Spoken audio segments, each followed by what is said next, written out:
Bien, en el tutorial anterior vimos cómo usar bucles for para cuando queríamos repetir el mismo código un cierto número de veces. En muchos lenguajes los bucles for son inevitables cuando queremos llenar un array o ir barriendo una matriz y haciendo algo con sus elementos. Sin embargo, en MATLAB, dado su carácter vectorial, hay muchas circunstancias en las cuales podemos perfectamente evitar los bucles for y de hecho resultan en algunos casos especialmente ineficaces. Vamos a ver algunos ejemplos. Vamos a crear un fichero test problemas de problemas testplot. MATLAB nos dice que este fichero no existe, que si lo queremos crear lo vamos a crear un script. Bien, entonces vamos a crear una matriz grande, números aleatorios de tamaño 1000 por 1000. Imaginar que queremos, nos dicen hallar la matriz que resulta de sumar 5 a todos los elementos de la matriz. Viniendo de otro lenguaje, lo que tendríamos que hacer, por ejemplo en C, es hacer un doble bucle anidado, con un índice barriendo desde 1 hasta 1000. Cerrando, es conveniente cada vez que pongamos un for o un if, inmediatamente poner el end para cerrar el paréntesis, por así decir, y escribir luego dentro el código que queremos. Así evitaremos que nos queden for y end desparejados. Luego tendremos un segundo bucle desde j igual a 1 hasta 1000. Cerramos. Ya tenemos escrito el bucle, lo único que es un bucle en vacío que no hace nada. Y ahora dentro en la parte más interior del bucle pondríamos nuestro código. En este caso sería, esto lo haríamos por ejemplo en algo parecido en C, haríamos a sub kj es igual a sub kj más 5, por ejemplo. Vamos a sumar 5 a todos los elementos de A. Y efectivamente ejecutamos.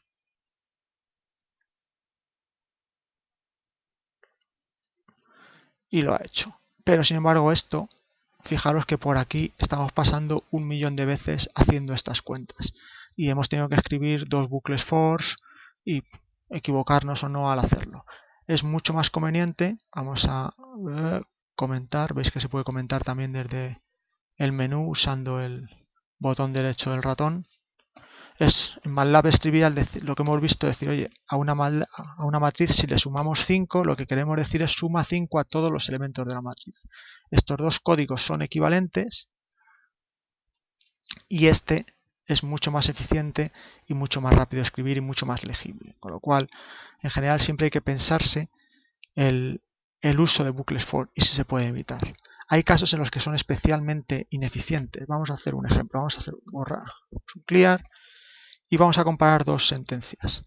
En primer lugar, vamos a crear un vector con 30.000 elementos x y cada elemento es simplemente el valor de k. Realmente estoy creando un vector que sea 1, 2, 3. Me está pidiendo MATLAB que ponga el end, lo pongo, ya está. Simplemente barro desde 1 hasta 30.000 y el elemento késimo lo pongo acá. Estoy creando un vector del 1 al 30.000. Vamos a ver cuánto tiempo le cuesta esto a MATLAB. Para saber cuánto tiempo le cuesta a MATLAB una cosa, se puede marcar el código que queremos controlar entre tick y toc. Tick arranca un contador, toc lo para. Esto no es demasiado fiable porque esto es tiempo del sistema, no tiempo dedicado a esta tarea. Si entre medias, cuando está MATLAB haciendo esto, entra en el sistema operativo una tarea que se pone a hacer algo, entonces podríamos tardar más tiempo de lo que realmente estamos tardando. Pero siempre que la tarea sea suficientemente intensa, que dure al cabo de un segundo o medio segundo, de ese orden, el tiempo es razonable. Si son tiempos muy pequeños ya no son fiables. Bien, vamos a ejecutarlo. Ejecutamos y vemos que hemos tardado del orden casi de un segundo en mi máquina, 0,80 segundos, que es inaceptable para simplemente llenar un array. Vamos a sustituir esta orden por esta otra, por la que ya sabemos. ¿Cómo crear un vector de números desde el 1 hasta el 30.000? Así. Ejecutamos. Y el tiempo son, pues nada, unas 86 millonésimas de segundo y posiblemente menos. Bien, ¿por qué es debido a esta enorme diferencia? De hecho, si volvemos a la situación anterior, veis que MATLAB nos da un aviso naranja y nos dice la variable x parece que cambia su tamaño en cada iteración. Considerar una prealocación, o sea, una reserva previa para mejorar la velocidad. Esto es tremendamente ineficiente por varias razones. Es un bucle, cuando es más... Lo del bucle no es tan ineficiente, simplemente es una razón de... Es más legible el código, poner este código, que hacer un bucle que tenemos que decir a ver qué está haciendo dentro del bucle. Pero esto es tremendamente ineficiente por una razón. Es decir, MATLAB, como hemos dicho, no declara variables. Al principio hemos hecho un clear, x no existe, entonces se ejecuta para k igual a 1. x1 es igual a 1. Entonces MATLAB piensa, necesita espacio para un numerito y reserva. Entra en 2. Dice x2 es igual a 2. Dice, vaya, en realidad quería 2 elementos. Voy a reservar para 2. Borro el anterior, reservo para 2. Y así sucesivamente. Cuando llevo ya reservado 29.999 elementos, vienes tú y dices que no, que eran 30.000 elementos. Tiene que borrar, deslocalizar la tabla anterior y reservar de nuevo memoria para 30.000. Tiene que hacer 30.000 borrados de memoria y nuevas realocaciones de memoria. Ese es el gran problema de este código y por eso tarda pues del orden de 100.000 veces más que el anterior. Como hemos dicho entonces, por lo tanto, siempre hay que pensarse en MATLAB ante un bucle for si realmente es necesario, si no se puede hacer mucho más sencillo con una orden operando sobre los vectores. Sin embargo, sí que hay situaciones donde un bucle puede ser ventajoso desde el punto de vista de la eficiencia computacional.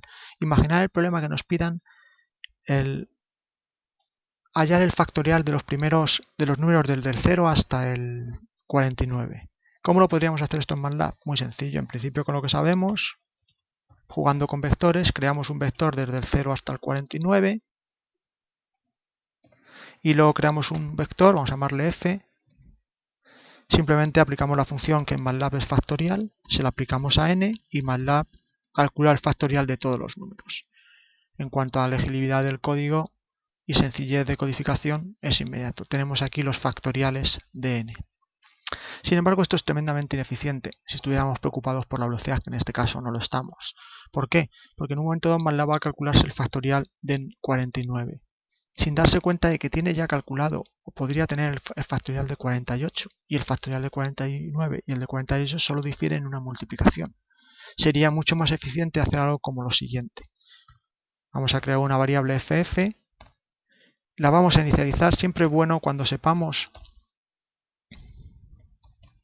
el tamaño que va a tener nuestra array para evitar los problemas que hemos visto antes de tener que relocalizar. Aunque MATLAB no va a dar un error, puede ser muy ineficiente y tiene que relocalizar la memoria y reservar nueva memoria. Entonces, siempre que sepamos el tamaño de nuestros arrays, es mejor reservarlo al principio y luego simplemente ir llenándolo con un bucle, si es eso lo que vamos a usar. ¿Qué haríamos entonces? Inicializaríamos el primer elemento a 1, porque por definición el factorial de 0 es 1, de hecho podemos pintar aquí los valores de los factoriales de los primeros 6 factoriales. Factorial de 0 es 1, de 1 es 1, de 2 es 2, de 3, 3 por 2, 6, 4 por 3 por 2, 24, 120 el de 5 y así sucesivamente. Bien, volvamos a nuestro problema. Está inicializado con 1 y luego simplemente tengo que hacer un bucle desde k es igual a 1 hasta 49, y simplemente indicar que el factorial del k más 1 del siguiente punto de la sucesión es el factorial que tuviera en el punto anterior multiplicado por el número k adecuado. Cerramos el bucle. Es decir, arrancamos con 1, la siguiente vez multiplicamos por 1 y obtenemos un 1, la siguiente vez multiplicamos un 2 y obtenemos un 2, multiplicamos ese 2 por 3 y obtenemos un 6, el 6 por 4, 24, 24 por 5, 120. Y solo gastamos una multiplicación para cada factorial, en vez de k multiplicaciones por factorial. Es una diferencia entre n cuadrado operaciones y n operaciones, lo cual puede ser abismal para grandes números. Entonces, este es un ejemplo en el cual el usar un bucle es más conveniente para calcularse una condición en MATLAB, en vez de usar directamente los vectores. Los vectores siguen siendo más legibles, pero el bucle es más económico computacionalmente. Veamos una aplicación de esta situación, de estos factoriales ya que los hemos calculado.